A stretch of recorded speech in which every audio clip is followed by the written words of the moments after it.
নিয়ে একদম ওই যে পাহাড়ের ওই ইয়া পর্যন্ত চলে যায়। মানে সন্দেহ হয়ে গেছে, হ্যাঁ, এই জন্য একটু ইয়ে হয়েছে। এটা কি সাগর?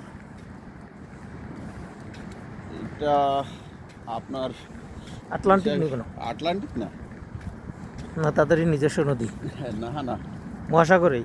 মহাসাগরের একটা পার্ট আর কি, আমাদের পদ্মার মধ্যে এইসব এরকমের মতো বঙ্গোপসাগরের টাইপ। মহাসাগর তো বিষয় আটলান্টিক। ওরে বাবা, বিশাল।